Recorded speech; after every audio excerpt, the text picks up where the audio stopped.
or that sort of thing. And there was a certain price, and then one day, suddenly, all four companies raised their prices, and over time, by the way, we're coming back to this, so leave space, because it's not the only rules, okay? But over time, if you had time on this axis and you had the price over here, T for time, then maybe this would be the competitive price. The four prices would be somewhere like that, and they would all take turns being on top.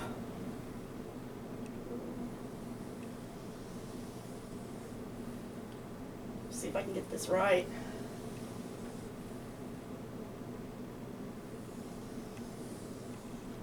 Okay, so every one of them was on top, and of course it's illegal to have a trust or a cartel and to fix prices. We already have laws for that after the Rockefeller Standard Oil issue in the late 1800s and the early 1900s. So we have laws against that. So the FBI got called in and they investigated. And nobody from the companies talked to the other company. They didn't play golf together. They didn't talk on the phone. They didn't even send mail. And we know because the FBI they were wiretapping. I mean, they had warrants, but they were checking this thing out. And the FBI actually solved it, which was pretty amazing. They had a 28-day cycle from being, for each one, going down until they were back up on top. So everybody had a chance to be the highest price, and in the 28 days, they would end up being the highest price again. And so it was obvious that this was planned, but the prices weren't the same height each time. So you might be the top price at the time when the top price is low, dang, and then next time you get the top price when the top price is high. And so how did they arrange that? You know, you get to be, let's say, you can have $4 for a certain price, right? So over time, it goes down, and when it comes back up, it's $4.13 at the top. And then it goes back down again, and when you get to the top again, it's $3.95. And so the Justice Department was trying to figure this out. And they finally figured out they were using astronomical charts of the cycle of the moon. And so if your company had the quarter moon, at the quarter moon you got to be the high price. And you would look at distances, percentages of the moon, like if it's at 80% or waxing and waning. And so your price would go up by a percentage. And then when, let's say at the quarter moon you got to be the high price, and one of your competitors would be at the full moon, someone else would be at the half moon, etc. And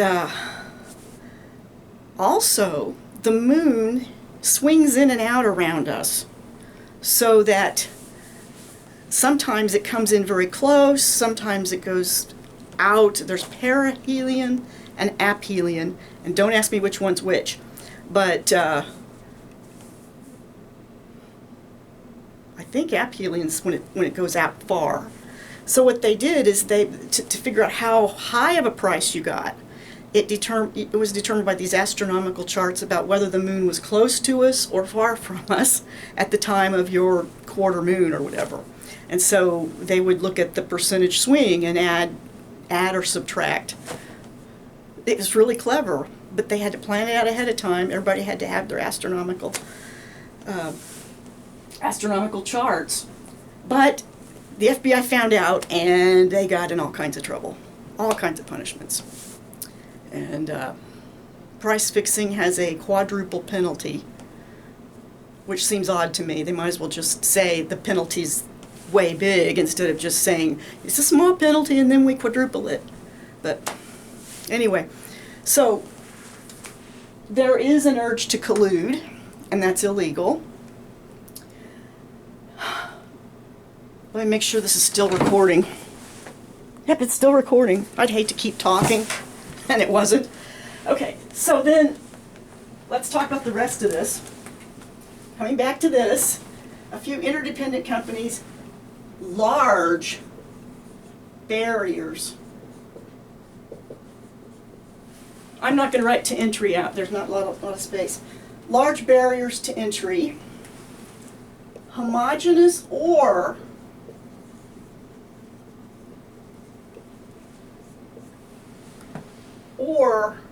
heterogeneous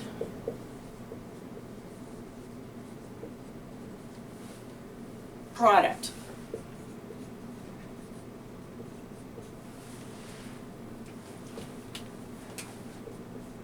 Can make profits in the long run.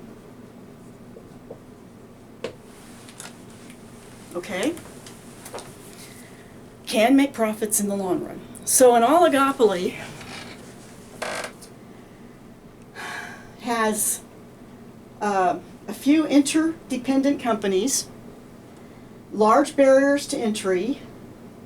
So it's very difficult for you and I to start a company and have, for example, maybe they have large economies of scale. So we start a small company, our costs are higher than a company that can produce 10,000 units when, you know, we can only produce 200. So at 200 units, our costs are high, but at 10,000, they would be low, but we can't afford that yet. So we just can't afford to compete. We can't even get in to the market. They can make profits in the long run. Not necessarily with each product. See, they have brands. There's something called brand competition, which I am in the process of finishing up a paper for publication. So if this isn't the semester when I filmed this, I probably have already published this. But basically, they compete with brands, and they make money in the short run on the brands. And when the long run occurs, and as other people jump into the market, other corporations jump into the market with their brands, then they pull out a new brand. But the corporation itself, with all of its research and development money, and they have advantages over small companies. And so, yes, they can make profits in the long run. I need to draw you the kinked demand curve for oligopoly, but I'm going to stop this and make sure. I'm going to stop this here, and then I'm going to start another one for the kinked demand curve.